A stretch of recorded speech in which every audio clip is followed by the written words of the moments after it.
o padrão de consumo. Tem que sonhar em ser feliz de outro jeito. Então é uma mudança de grande profundidade. E a gente já está discutindo essa mudança. Tem que deixar de usar o carro individual, para usar a bicicleta, para trabalhar mais perto do lugar onde mora, para usar transporte coletivo. Tem que fazer essa mudança. Certo? O Brasil, infelizmente, está na direção oposta. Está valorizando cada vez mais o automóvel individual, mas é a direção contrária do que precisa ser feito. Tá? Tem uma mudança no padrão energético. A energia é muito importante. A era do petróleo está terminando e a era das energias renováveis está gradualmente se impondo. Não é?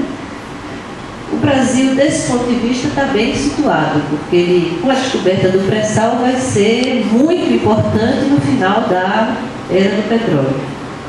E o Brasil tem muito potencial para ser muito importante na era das energias renováveis. Aliás, já tem liderança aí também, porque a matriz energética brasileira já mostra hoje que da oferta atual de energia do país, 43% vem de energia renovável.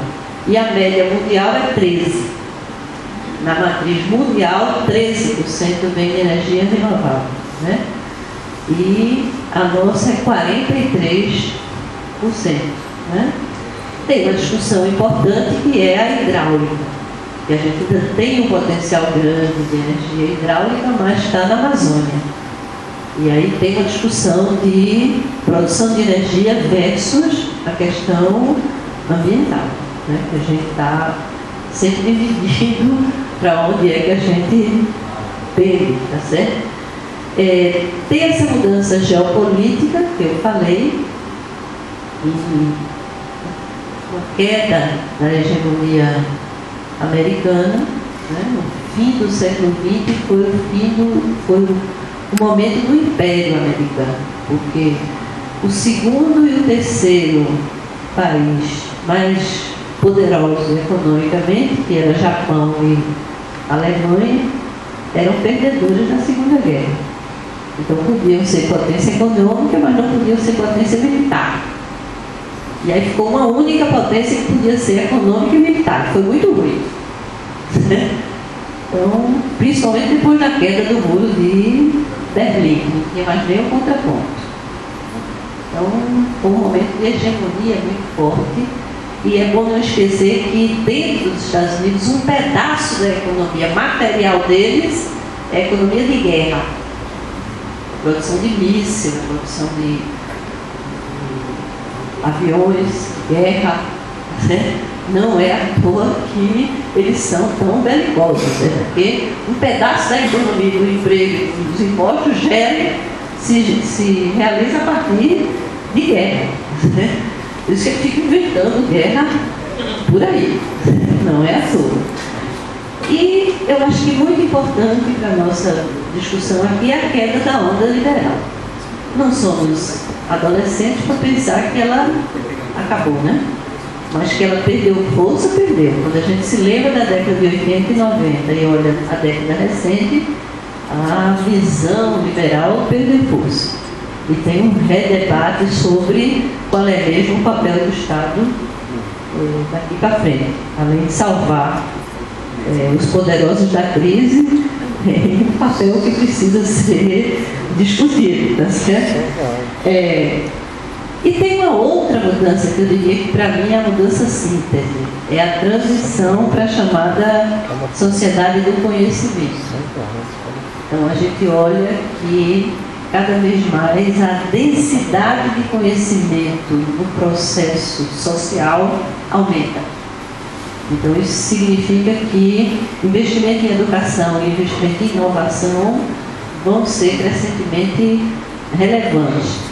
O que remete ao papel das universidades. A gente vai viver um mundo onde quem produz e quem transmite conhecimento vai ser cada vez mais requisitado. Porque a direção é a direção da sociedade do conhecimento, certo? Que remete para a universidade, principalmente num país como o Brasil, que eu vou mostrar daqui a pouco os dados. Mudanças importantes em curso no Brasil, né? Primeiro, o Brasil do século XX, ele foi exemplo da velha concepção de desenvolvimento. Exemplo brilhante. Se desenvolvimento, crescimento econômico e desenvolvimento industrial, tudo certo com o Brasil. As taxas de crescimento altas, em grande parte do século XX, e uma mudança estrutural importante. A gente entrou no século XX como um país agrícola e fechou o século XX como a 8ª maior economia industrial do mundo. Porque apostamos nossa ficha no que era o conceito de desenvolvimento hegemônico da época. Ser desenvolvido é ser industrial, então queremos ser industrial a qualquer custo. E conseguimos, tá certo? Nos anos 80, quando a gente entra na crise, tinha o G7 e o 8º era o Brasil. Agora, do lado social, nossos indicadores nos colocavam junto dos países mais pobres do mundo. E do lado da desigualdade social, a gente só perdia para 2 países, Honduras e Serra Leoa, 2 potências. O terceiro era o Brasil, tá certo? Então, é um tipo de opção que se fez aí no século XX, né?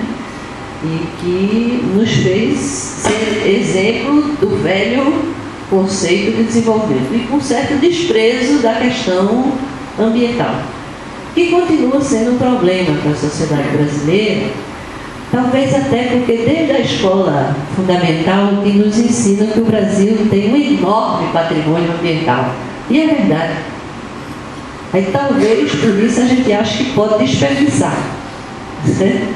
Então tem uma certa desvalorização desse patrimônio que é realmente abundante. Quando a gente olha outros países e olha o Brasil, é realmente abundante. Eu confesso a vocês que a primeira vez que eu fui em Carajás e me botaram num jeepzinho para andar em cima daquelas montanhas e montanhas de ferro a céu aberto, a minha sensação foi assim: isso é um exagero da natureza, né? Eram montanhas e montanhas de ferro a céu aberto.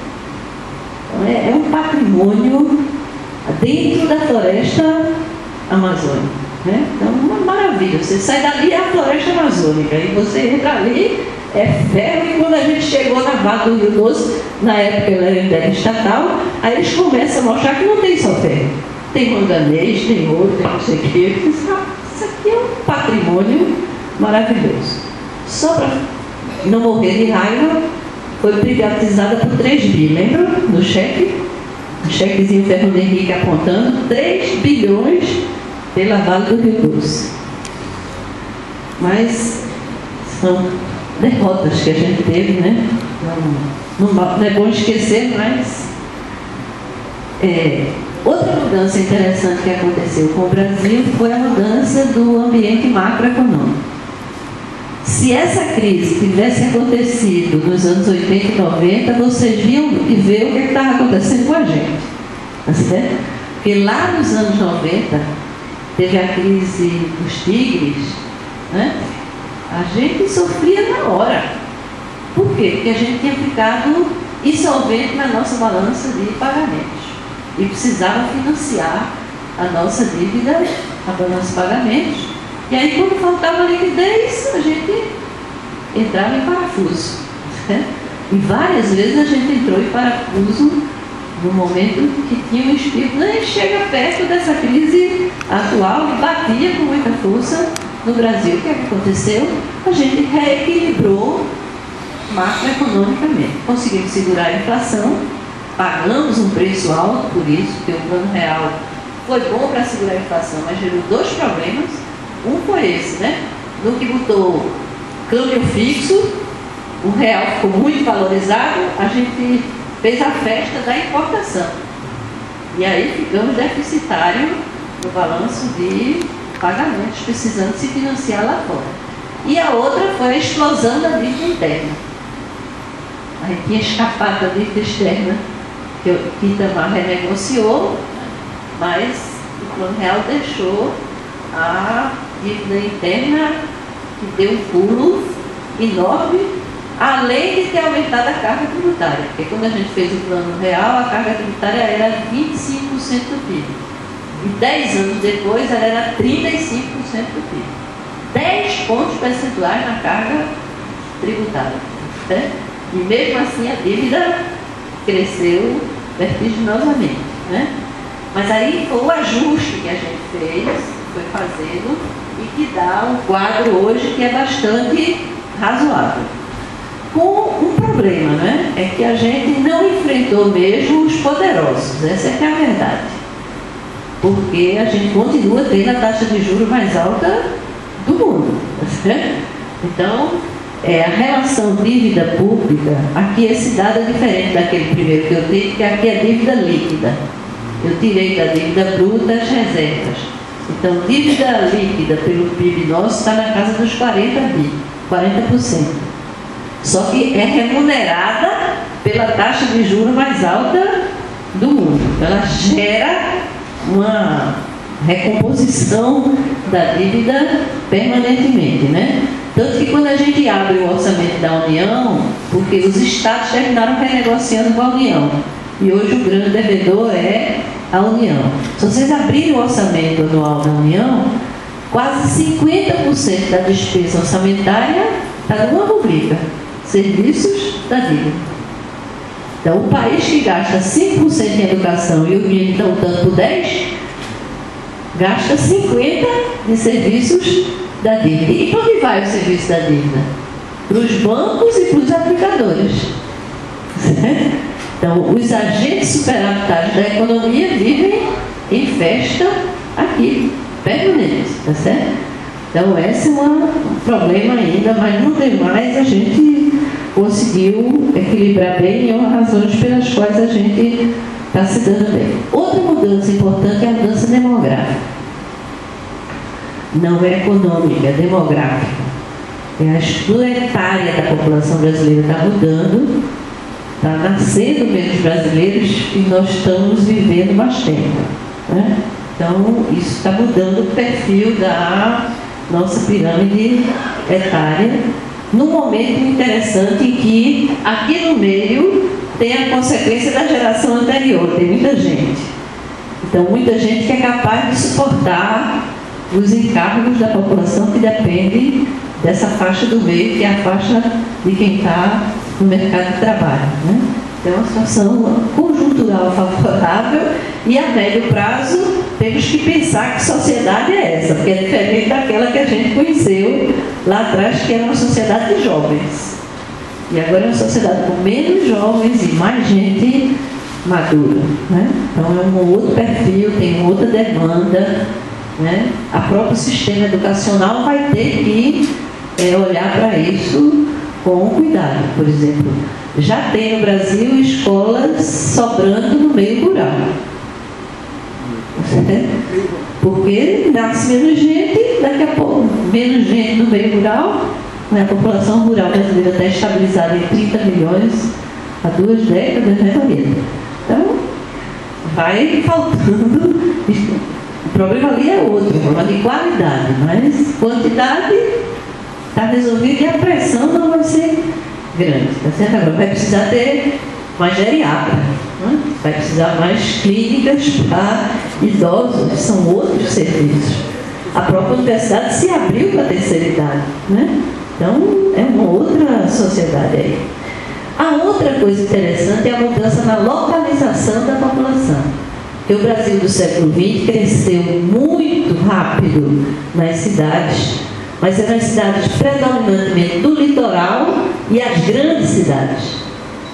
E aí o censo demográfico está mostrando uma coisa interessante, né? A população de 2000 e 2010, aqui, entre 10 mil e 100 mil habitantes, esses municípios perdem peso na população. E os muito grandes também têm